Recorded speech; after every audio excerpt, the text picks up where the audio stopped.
O Galaxy M12 é a nova aposta da Samsung para quem busca um celular barato com tela de 90 Hz. Ele vem com a mesma plataforma Exynos 850 do Galaxy A21s, que foi um dos melhores lançamentos de 2020 entre os modelos mais simples da sul-coreana. Será que ela consegue repetir a dose com o Galaxy M12? É o que vamos conferir agora nesta análise.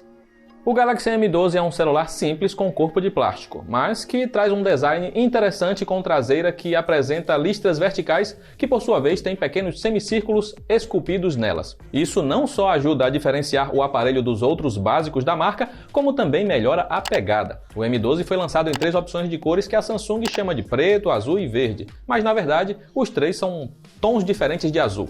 O layout em formato de cooktop está marcando presença na traseira, assim como um entalhe de gota ainda presente em celulares mais baratos.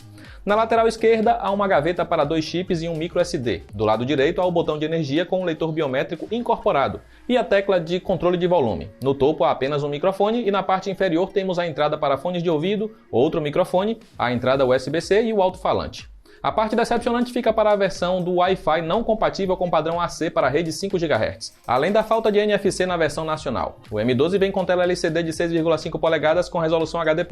O destaque fica para o painel de 90 Hz para garantir maior fluidez com as animações da One UI, mas, por outro lado, o brilho máximo é baixo e complica o uso fora de casa.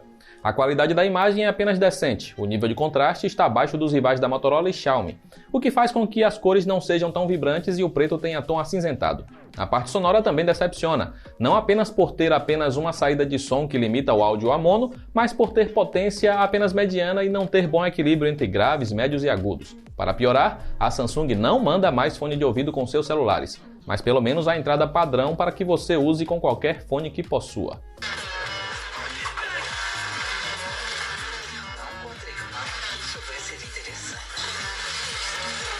Como dito no início da análise, o Galaxy M12 vem com a plataforma Exynos 850 e 4 GB de RAM, mesma configuração presente no A21s.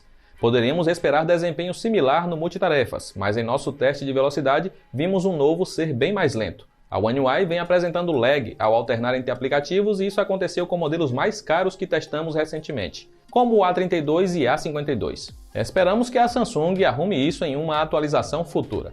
Em benchmarks, não temos números expressivos e que vá deixar alguém empolgado. No caso do Antutu, tivemos média de 127 mil pontos, ficando abaixo do Unisoc T700 presente no Moto G20 e do Helio G70 no Realme C25. E em jogos, o Exynos 850 é forte o suficiente para entregar 90 FPS? Testamos vários e nenhum passou de 60 FPS, nem mesmo jogos como Mortal Kombat e Cover Fire, que entregaram fluidez superior em outros da Samsung com tela de 90 Hz. PUBG rodou na qualidade HD com boa fluidez, assim como Asphalt 9 e COD Mobile, que não apresentaram engasgos. O Galaxy M12 é mais um celular da Samsung com 5.000 mAh, e apesar de ter a mesma capacidade do A21s, acabou rendendo muito mais e passou de 30 horas de uso moderado em nosso teste padronizado, o que o coloca entre os melhores em autonomia de todos que testamos. Talvez o fato de não segurar os aplicativos abertos na RAM tenha ajudado a bateria a durar tanto, sendo capaz de render até 2 dias em uso leve. O carregador de 15 watts leva pouco mais de 2 horas para recarregar a bateria. Pode parecer muito, mas está bem abaixo do C25, que leva mais de 3 horas, e do Moto G20, que demora absurdas 5 horas para recarregar. Uma carga rápida de 15 minutos recupera 12% da bateria, que chega a 25% com meia hora na tomada.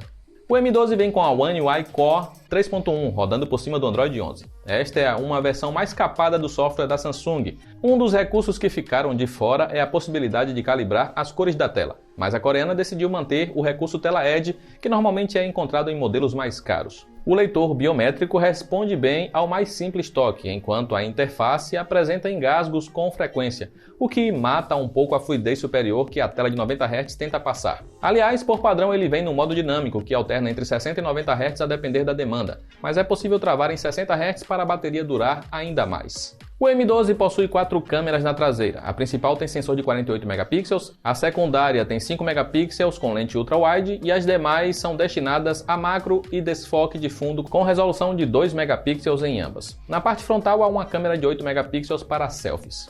A câmera principal registra fotos com cores neutras, bom alcance dinâmico e poucos ruídos em situações favoráveis. O problema é o foco, que nem sempre acerta onde você quer focar, sem falar que também é um pouco lerdo em vídeos. O bom da ultra-wide ter foco fixo é que você não sofre com o mesmo problema. Além disso, em muitos casos a câmera mais ampla registrou fotos mais claras, capturando mais detalhes das sombras, apesar das texturas serem inferiores. Ao cair da luz temos o inverso e a ultra-wide apresenta piores fotos à noite. No geral, até será possível ter boas fotos, desde que fique próximo a uma boa fonte de luz.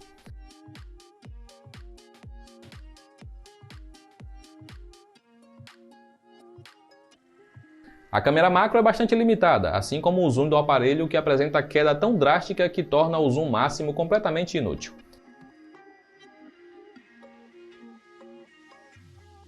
A frontal registra selfies decentes, desde que evite ampliar as fotos, enquanto o modo retrato apresenta poucas falhas. Em locais mais escuros temos fotos granuladas.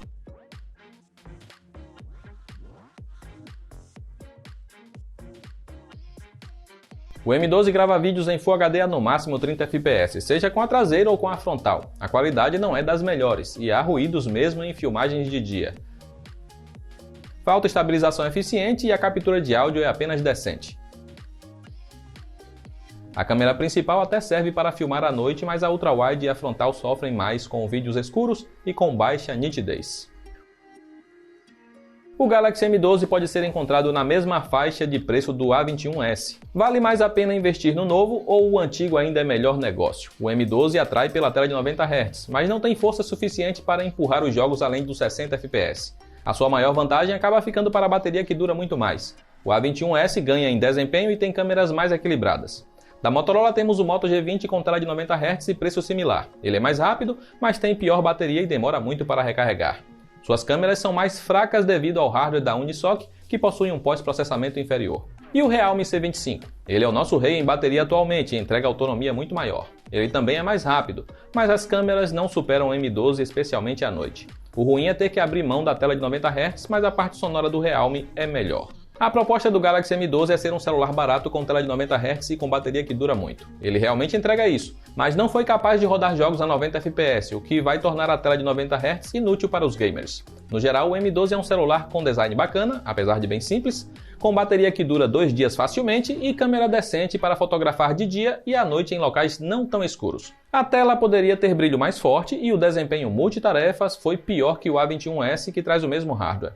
Se a Samsung arrumar a One UI em uma atualização futura, será uma compra interessante quando estiver por menos de R$1.000. E para acompanhar as melhores ofertas para ele e todos os demais modelos citados nesta análise, é só acessar os links aí abaixo. E fique à vontade para comentar o que você achou do novo básico avançado da Samsung. Eu vou encerrando por aqui. Um grande abraço e nos vemos na próxima.